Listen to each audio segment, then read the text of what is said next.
There's a buzz in the air here at North Carolina's Urban Research University. Students are back on campus and classes are back in session. We sat down recently with Chancellor Phil Dubois following his convocation address to the university, talked a bit more about the priorities for the coming year.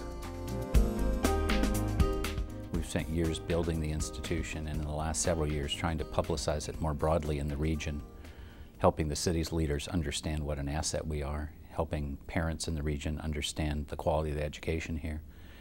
And what you've seen, of course, is applications continue to grow, and as those applications grow, we've gotten higher quality students and more diverse students from every part of the world. We've had an out-of-state recruiting effort to complement the great work our folks do in-state. We've had some outstanding programs go national, like the Levine Scholars Program, and we've received some national publicity for things like EPIC and football that I think have just brought us onto more screens or into more ears than ever before. So I think those all combine, and it's been a great thing for us. This year something very unusual happened, which was that all of the predicted numbers we use, all of the formulas we use to predict who's going to actually show up, you could throw out the window. We had 5% higher matriculation rates than normal in all categories of students, and that translated into more than 500 additional students. So it's going to be crowded on the streets of UNC Charlotte for a few weeks. Faculty and staff will receive at least a 1.2% increase in pay. That's the first raise we've had in 4 years. The state was able to release the repair and renovation money.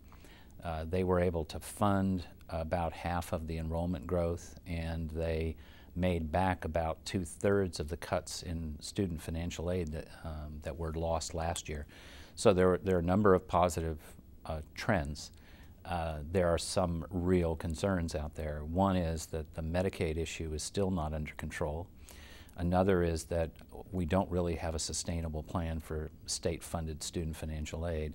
But the big one really has to do with national and international factors that are almost out of our control. Internationally, it's the Eurobank crisis and the question of what happens with debt in many of the European countries. And here in the United States, it's going to be what happens after the election during the lame duck Congress to see whether or not they deal with this issue of sequestration and the continuation of the Bush tax cuts. We have been constantly engaged in efficiency measures around here. Several years ago, we established our call center because the volume of business was too great for our registrar and financial aid folks to handle. We consolidated our residency determination offices because that's a big, complex, time-consuming process. We took an entire look at our accounts payable process. We have put into electronic form all of our procurement activity. This year we have a major review of our information technology services and infrastructure, and we're looking at other things like that. So we constantly do that, but there will come a time when you finally say, that's about all I can do. Interestingly enough, with now reductions in state funding, student tuition at UNC Charlotte, tuition and fees, contribute about 40% of every dollar that we spend on the students. And so maybe luckily this year we have a little bit of a windfall because we have all those additional freshmen.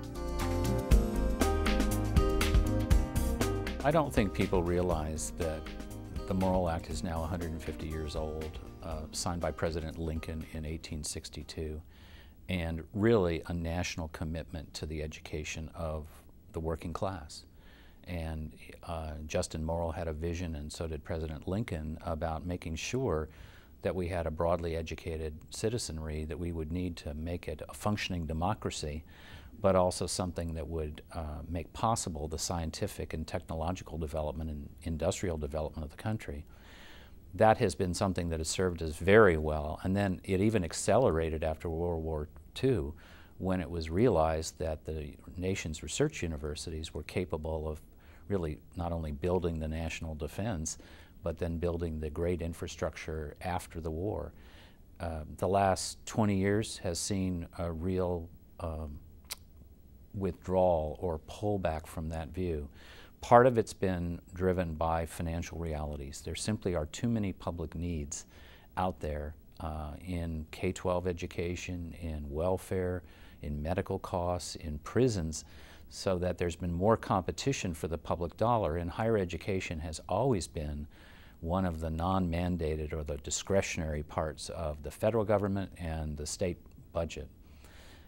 But there's also been a change in attitude, and I was trying to convey to our audience my concern about that, because it has always been seen as a public good to have public higher education.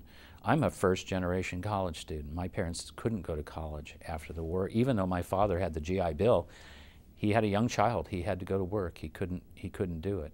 But both my parents pressed my brother and I to get a higher education, and I obviously wouldn't be a university president without it. And I think there are a lot of people sitting in the audience who felt the same way.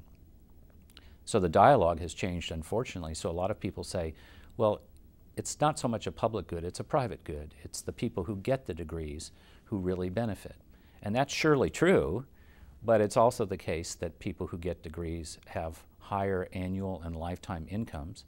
They're more likely to be employed, therefore they're more likely to pay taxes and to contribute to the healthy state and national economy. They're more likely to be healthy, they're less likely to be on social welfare, they're less likely to commit crimes, they're more likely to vote, and they're more likely to be active philanthropically.